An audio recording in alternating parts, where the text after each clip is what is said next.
hello, and welcome to episode 14 of Romance Isn't Dead. The West was won with love alone. Or maybe not. Hello, Ray. How are we doing today? I was doing fine until it suddenly clouded over and now looks like it's going to tip down. So my garden centre trip's going to be fun. Oh, that sounds like a delight. Garden centre trip in the rain. I like garden centres, but I don't like the rain. It was supposed to be sun. We were supposed to be getting the start of a beautiful 3-month heat wave. I think they lied, or maybe they were looking at the forecast for Florida. I don't know. But it's and it's another bank holiday for us. So we have wonderful. we have a 3-day weekend to look forward to. Oh, that's wonderful. Or rather, one extra day because it's already Sunday. Well, that's good. That's good. I'm glad you have an extra day to relax. And I wish you success at the garden center. Many successes. I just want lavender. Oh, it smells good. It smells good. Mm-hmm. We had a big day yesterday, and my daughter did really well at the horse show, which was nice. And she got a new puppy. Someone there Was clever. was very clever. They had 15 puppies that they were giving away. And where better to give them away than at an event where everyone there likes animals. And there are a lot of little kids with big eyes going, I want a puppy. So pretty sure they got rid of most of them, if not all. I can't imagine they didn't get rid of all of them because it was just madness.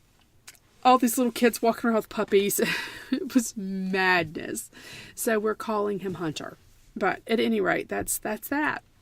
That's that. So isn't that dog number 4? Let's not talk about it. I have enough with a cat. One cat. Let's not talk about it. I don't want to talk about it. I don't want to talk about it. All right, but we do need to talk about this book. Was there any other thing that you wanted to get on with before we talked about the book? Do we want to do the book first? Well, we've got some new releases. Okay, go for it. New releases to come out. We've got Linda Leon Miller has a new book coming out in May, on May the 9th. It's based during the American Civil War and follows the life of a young woman after her husband dies and she has to go and collect his body. It's called The Yankee Widow, and again, due out on May the 9th.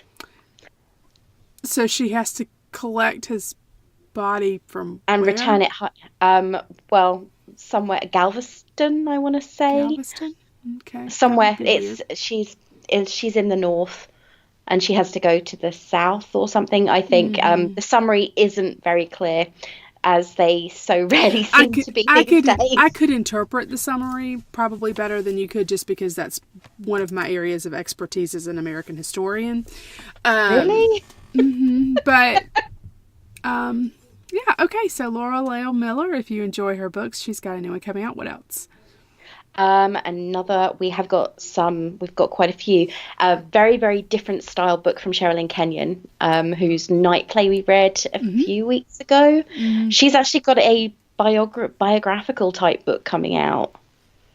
She's named it really creatively. Apparently she has Native American heritage, and she has named this book is called Swan of Fire. That's interesting. Yeah, it's her biographical. It's a biographical book about someone? About her family history. So she looked into family records and everything else and did some research into her own, I suppose, her family Bible, as we would call it, and you probably would too, and has written with letters and everything the history of this particular era of her family. And that's due out on May the 21st. Interesting. Very interesting. So if you're a family history person, that might be an interesting book for you to read, or someone who's just interested in Native American history. So yeah. That'd be very interesting. Exactly. Okay. And then Stephanie Lawrence. Sally, you were the one who told me about this one. She's got a collection due out. Yeah. A pre sort of post-Regency, early Victorian series of romances called The Right. Pursuits of Lord Kit Kavanagh. Okay, so that is the second in a book series. So I don't know how far she plans to go with it. That book just came out, I believe, April 30th of this year. And Lord Kit Kavanagh, I think, has a half brother. And then the first book in the series is about his brother.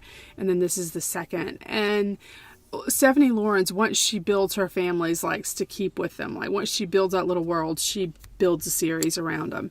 And hey, you do you, lady. It's obviously successful, right? So, and she's moving out of the time period with the Sinsters. So I'm They're sure the Regency, aren't they? yeah, they're the Regency and Sinsters. the immediate post-Regency. And I guess that's her play, that she's just going with a new family now.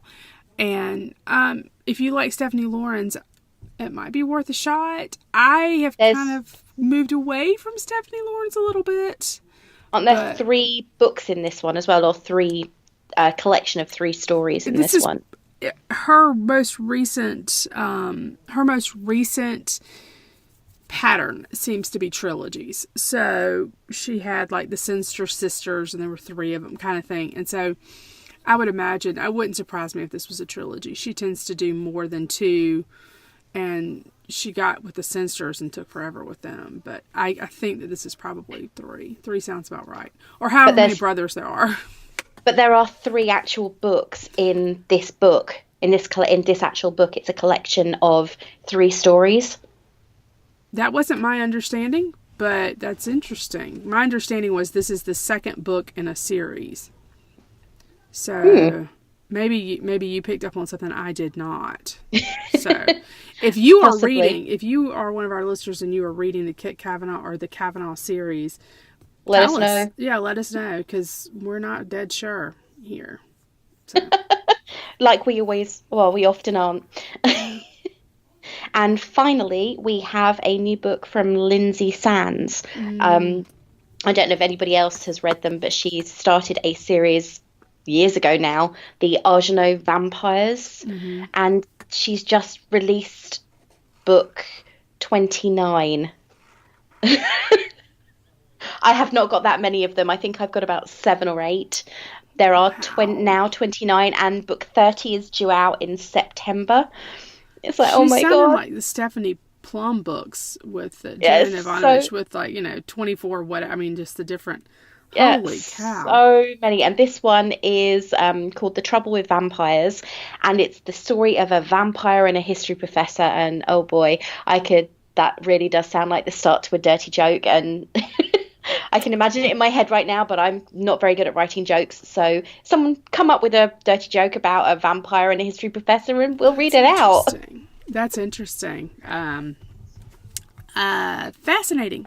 Fascinating. Would Okay. you're as a history professor, is that your idea of fun? Given what we just read, no. I don't even want to think about history right this minute. Yeah. So shall we move on to the book? Sure. Your face says so much. We have video while we're recording, and Sally's face is just so expressive right now. It's a mix of horror and oh dear, why did we do this? Huh. So I'd like to start out with the things that I liked about this book. We need And, to say what the book was. oh, go for it. Okay, well, Your the book choice. Your was, I choice. know, my choice. I'm so sorry. Don't worry So about it. It's no big sorry. deal. It was a book by Joan Johnston, who's an American author who started out actually writing Mills and Boon or Harlequin. And it is historical, based at the time of the annexation of Texas, I Shortly think. before, yes. There you And go. there's a little 10-year-ish time gap between the Mexican American or the Texas War for Independence and then the Mexican American. Basically, it all gets confused in there because it's all the antebellum stuff. And let's just say that there is a gap there where it's the Republic of Texas while they're waiting to be annexed. Sorry. Yeah, see, that's fine because American history is not my strong point. I am English, and at a certain point in history, I think at the time of the War for Independence, we stopped learning American history at school. Not as in I wasn't alive during the War of Independence. God, that sounded like I was talking about me being about 400 years old. Right. No, we in UK history, in English history, we stop as soon as there is the War for Independence and the Boston Tea Party and everything. That is the point where American history and English history takes a massive divergence, and we stopped in my time at school. We stopped learning about it. Mm-hmm. But again, I will apologise for this book. I chose the first in the Sisters of the Lone Star series by Joan Johnston, and it was Frontier Woman. Okay. Originally published in 1988. Yeah, we have to stress this is a book that is old enough to have children. Okay. Well, there you go. Good things about the book. She had a good editor, so there were not a lot of typos. I like it. That is that the only positive thing you can say about it? Be honest. Silence speaks 1,000 words. Yeah. I mean, there's one person I like, maybe two people I like in this book. The rest of them can go hang. And it's not their story, so... No. Okay, so I picked the book, and it was a book, I have to admit, was front and centre on my bookcase. I think I bought it in probably about 1990 when I was a lot younger than I am now, obviously. And it stayed on my bookcase. I think I probably read it about 2 times, but it isn't my favourite book in the series. Mm-hmm. There are 3, and the middle one is probably the one with the best developed characters that you don't dislike. That you don't hate. I was trying to be tactful. Sorry. My American came out. I apologize. But it is the one. So these books stayed on my bookcase for about 15, 16 years. Then I moved and I needed to cull my books. And this was probably one of the first sets. I bought them secondhand. This is probably one of the first sets that got taken to a nearby charity shop in a massive, great big bag of books because I didn't have room for them all anymore. So that says a lot about how I obviously grew out of the books. So when you reread this book, did you enjoy it? I read it. Truth. Did you enjoy it when you reread it? I wanted to see more of the characters that I liked in it. And I think because it had been so long since I read it, I merged this book. In fact, I didn't even remember until I opened the book, which I didn't do until yesterday morning. I didn't remember that it was this particular story until I read it. Mm-hmm. And it was my least favourite of the 3 when I read them. And that's saying something because I didn't like the 3rd one either. Good Lord. Okay, so if Joan Johnston is hearing this, I apologize. I'm sorry. I'm not trying to denigrate. I am not trying to denigrate her work, but I could not, I never planned to ever pick this book up again. The heroine is 17 years old, and I know a lot of 17-year-olds that have been cosseted and petted along, and they're still not this immature, this bratty as the heroine. I know a lot of 17-year-olds. I've been teaching for 20 years, teaching high school students for 20 years. Heck, I know 14-year-olds who aren't this bratty. And Johnston does make use of the old trope about, the hero, when you first meet him, I mean, it's all they do is lie to each other. Oh yeah, they're All they pretty do good to at that. they lie to each other, and the consent thing, like they don't have sex early in the book at all, and that's great. I'm glad there's something they wait, right? But Well, even when they do, he's lying to her. I mean, I'm like, yeah, there is a lot to be said for the fact that neither of these characters are honest with each other at all in any way, shape, or form. It starts with the biggest trope of all, which is fake marriage. yeah. I mean, well, Oh, and he also, she gets very, very drunk. Very, very right, drunk. And he tells right, her that they've slept together so she might be pregnant. And she doesn't remember anything because she's so drunk. right, But they didn't. right. And he plays on that for a really long time. Yes, and uses it to further the whole fake marriage scenario. And, I mean, but when they first meet, like he kisses her out of like Nowhere. anger. You know what I mean? I just. And then when they find out who he is and all that stuff, rather than her putting on her big girl panties and acting like she's got a shred of maturity, she decides to go in and continue to be a jerk about it and try to, I don't know, get one over on him or something like that. And I'm just sitting here thinking, grow up. Grow up. Like, I get your father is an abusive jerk. I get it. And I get it. He's horrible. The father is manipulative. He lies. He had 3 daughters who he named the same names he'd have given 3 sons because he wanted 3 boys. And he's determined to use them to build his empire. So he makes his oldest daughter, he gives his oldest daughter the skills to run the plantation that they own. He gives his middle daughter the skills to be the accountant. And then he sort of pampers the youngest. But he's getting her ready, even though he's making her very, very masculine and ignores the fact that she's becoming very masculine. He expects to sell her off to someone as a wife. And you can't really blame her for being confused about all this stuff because her father is a manipulative jerk. But you can say to her, grow up. Oh, yeah, definitely. And she does things in this book where just complete... They have consequences. Yeah, serious consequences.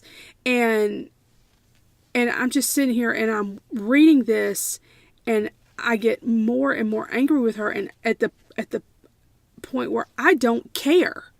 I literally do not care about her.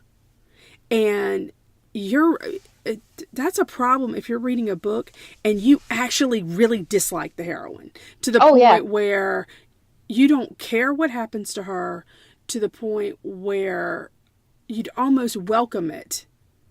I've read a few books like that. Truly horrible happens to her because she deserves it. And I don't mean in like blaming the victim sort of way. I mean like her actions, she knows that she's taking chances and she's taking chances with other people's lives. And she's just okay with that. Oh, I can take care of myself. You've already demonstrated that you know that this isn't happening. You know that you are not enough against a band of Comanches. And, you know, I think the other thing that bothered me, one of the things that bothered me about this book was, as an American historian, this, in a lot of ways, is my history. Like, I'm not of the West. I am not of the group that moved west or anything like that. My family didn't move west. We stayed here. But I have to teach this stuff. And what I have to acknowledge every time I teach it is that the story is way more complicated than any romance novel is going to make it out to be. Right? And yeah, that's the thing. Romance novels are to take you out of reality. They're an escape. They're not supposed to be the brutality, the harshness, the complexity that real history is. It's like reading a book about the Regency period.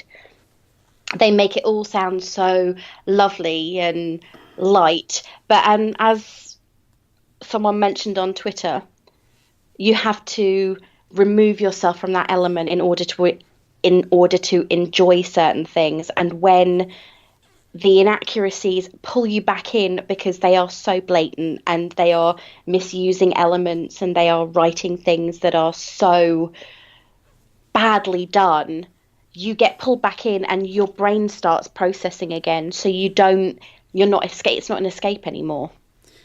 I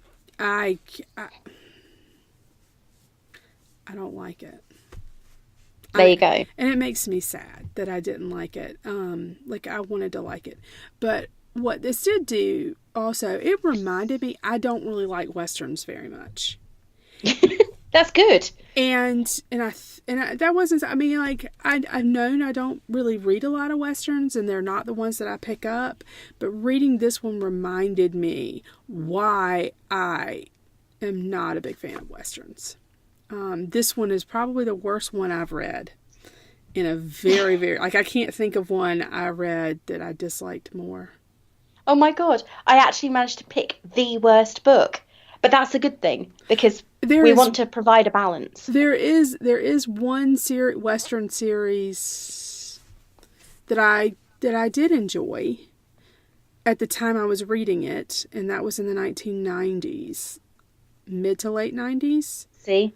So it may well have done as this book did and not age very well at all. And I will go back and I will probably pick one of the books of that series to see how well it ages. But I am not a Western reader, and I never will be a Western reader, and I am completely okay with that because I mean, and I've also, this is just horrific. Just stuff in this book, just maybe. That picture would make such a good screenshot. Big sad face.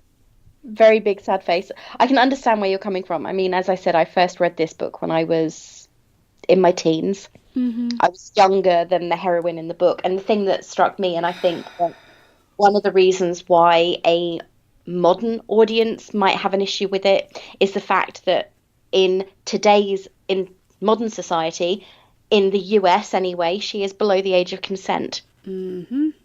In the UK, the age of consent is 16. So okay, I will say this, that maybe this makes me a bad person.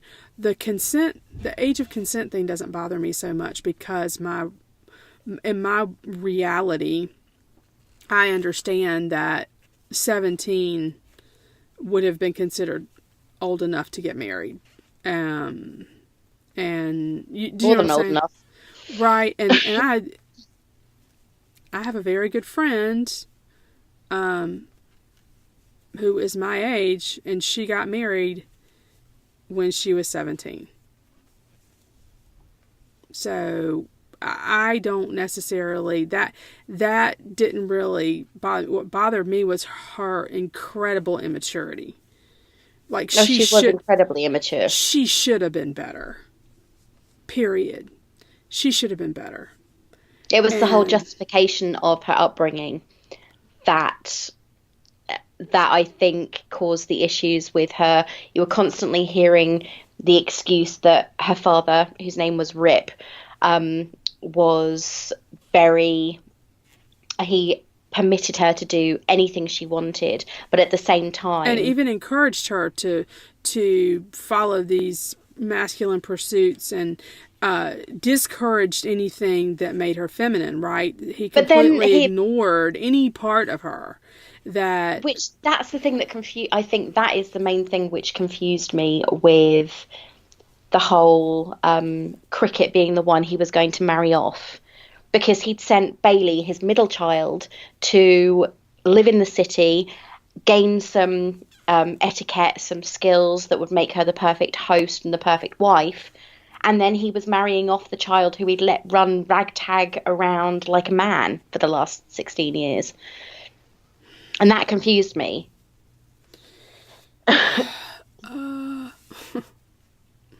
Yeah. And for me, that was the least of the inconsistencies. But yeah, you're right. That is an inconsistency. It doesn't make sense. And I mean, if he was this great, if he was this wealthy, had three girls to bring up, why didn't he bring a woman into the household? And well, the thing is, I think he didn't want to acknowledge that he had girls. Right. But at the same time, he did it. But at the same time, he did acknowledge that he had girls, mm-hmm. because he was using them as a bartering tool to get money, to get land and status mm-hmm. and power. And he sent one of them off to essentially to finishing school, mm-hmm. and that is a very feminine pursuit. Mm-hmm. Yep. So there were masses of inconsistencies, and I think I should have picked the second book in the series instead of the first, because at least the characters in that were nicer. Yeah. And they were. You mentioned yourself when we were talking earlier that one of the characters you liked was the middle daughter, Bailey. Bailey. And the middle book is her story. Mm-hmm. Well, yeah, I liked Amy, who was the sister-in-law of the main hero, and I liked Bailey, who is the sister of Cricket. The heroine. Yeah, the heroine. And I sort of liked her older sister, but from what I'm hearing from Ray, in the final analysis, I probably won't like Sloane. And I feel like I worry, because I feel like people, oh, well, you just like these women who are demonstrating more traditional feminine characteristics, and that's not it. No. That's not it. Because these characters are not written sympathetically. I mean, the hero is written as this jerk.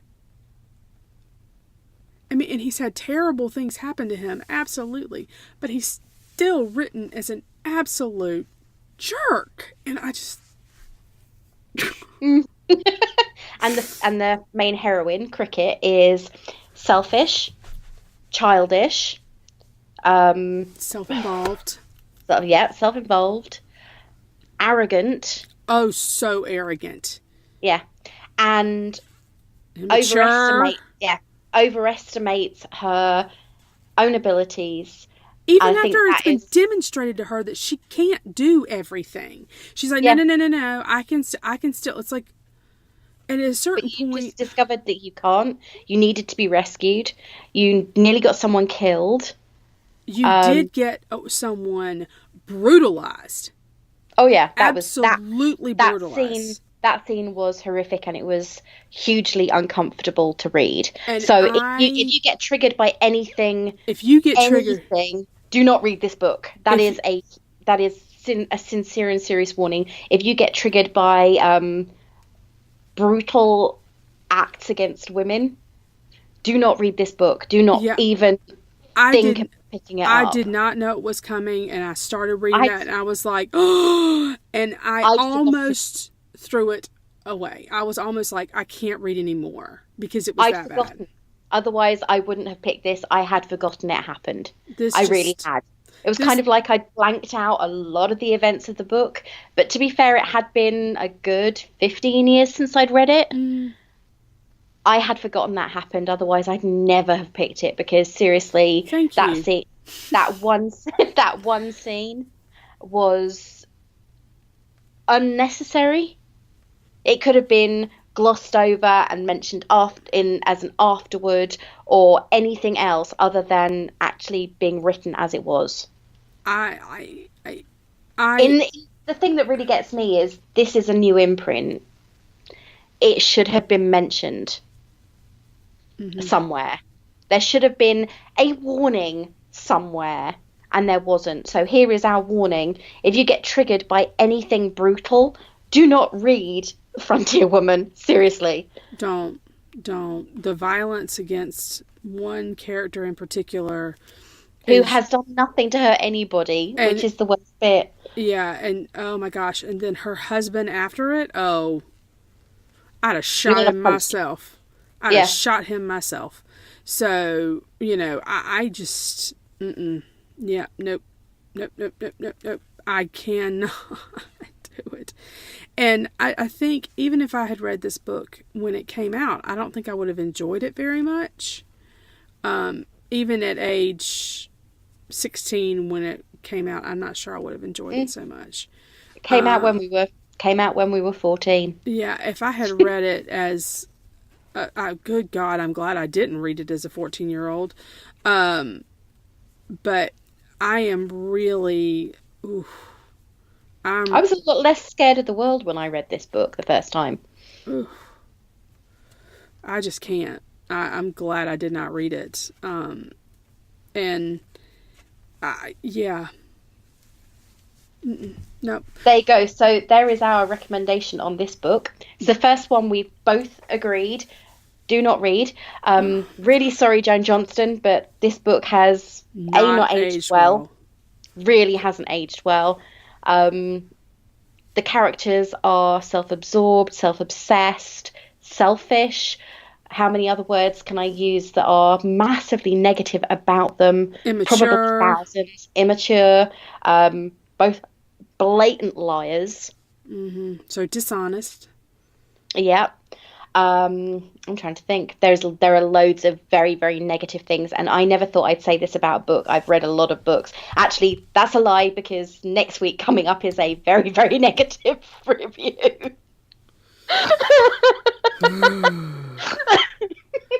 Neither of us is in love with the books that we read. We decided, well, should we tell our readers what we did? Yeah, I think we should. We punished ourselves really badly. I don't know why we inflict these things upon ourselves for a podcast, but we punished ourselves really badly. So, Sally, what did you read? Well, Ray more so than me, I think. I read, because I saw that Christine Feehan had another series out, and she had a new, like the latest in the series was coming out in June, I think. And I was like, oh, well, I could go ahead and read the first couple in this. And Ray and I think Ray and I were kind of tossed around the idea of maybe reading those two and then having like a series, like a read-along series. And I read Shadow Riders by... Yeah, you sent me snippets of it. I read Shadow Riders by Christine Feehan, and we can discuss that next week. So what did you read? I am still reading it, and it is torture, sheer and utter torture. I am reading E.L. James' The Mister. My hearty recommendation after getting a third of the way through it is it would be more pleasurable spearing my eyes out with a fork. It's horrible. It's badly written. It's repetitive. I can't. It's horrible. But we will be talking about these two books in detail next week, because by then I will hopefully have managed to struggle my way through it. I have to admit that I did give my entire office a massive laugh this week when I got a snippet of the book that Sally was reading through on email, and I shared it with the people in the office, and they were in hysterics. They couldn't believe. That funny? They really did. They found it hilarious. I cringed, but they found it absolutely hilarious. But then if you ever heard the conversations that go on in my office, you probably would too. Oh, my sweet baby Jesus. Anyway, do you have anything else? We need to talk about the book that we're reading next. Okay. What is the book we're reading next? It's your choice. Oh, crap. Is it Dream Man? Is it Dream Man? So. I think so. Dream Man by Linda Howard. Yes, that's the one we're reading next. Dream Man by Linda Howard. That's so funny. This has been a very, very ad hoc episode, because Sally literally was skimming through the last few chapters of the book just before we started, and I only read it yesterday after I went and saw Endgame for the second time. Well, I mean, I to be fair, I started this book way earlier in the week. I just hated it so much. I was having a really hard time picking it up. I was like, oh, I need to read that. And I'm like, I don't want to. This is supposed to be fun. This ain't fun. I mean, and we're not normally negative Nellies. We're really not normally negative Nellies. So hopefully Dream Man will age a little bit better, because Dream Man is also, it's got some age on it. I want to say it's late 1990s, and it's Linda Howard, and it's about a psychic. So it sort of feeds my paranormal thing. So we shall see. We shall see. We certainly shall. Yes. So Dream Man. Oh, do we need to put this book on the chili pepper scale? Man, on account of that one scene alone, I don't want to, because I think it enables. And that is so modern day speak. I think that one brutal scene negates the need for it to have any encouragement. We should have this. We should have if any part of this book makes you hot under the collar, but I just found myself just rolling, just trying to get through it because I couldn't.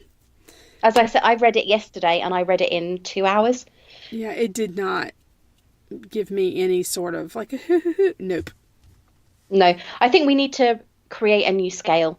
Kind of like the tomato scale that they have on Rotten Tomatoes. Yeah, we need to have a scale like that for the books that we would seriously not recommend to anyone. And I can honestly say that Frontier Woman is at the top, right at this moment, at the top of the we do not recommend this book to anybody pile. So sorry, Joan Johnston, or anybody that has read this and still has fond memories of it. I didn't have such fond memories of this book as I did of the second in the series, and the third one completely wiped out any need. In fact, I think this probably was the one that made me go, I think I'm going to get rid of these books. I don't like giving away books. I don't like throwing away books. But I think that these books, I had to buy a new copy for this. And this book is going to be going straight round the corner to my local charity shop because I don't like throwing away brand new books. Yeah, no. I got mine on Kindle because I don't have space in my house between, I just don't have space for books. So, any more books than I already have anyway. I have too many probably. So, yeah, I got it on Kindle. It was less expensive than any sort of physical copy, and thank God. And however, the reverse was true for me. Yeah, which is odd as well. But okay. All right. So, despite our rather lackluster enjoyment of this particular book, is there any way that you or any thought that you would want to remind our listeners of, Ray? I would like to remind everybody that keep on searching for your happily ever after, just not in that book. Just not in that. No. And you? And I would remind you that romance isn't dead. It's alive and well on our bookshelf. But again, not in that bookshelf. All right. Or on that book. See what I'm saying? Okay. Yeah. Bye, y'all. Bye.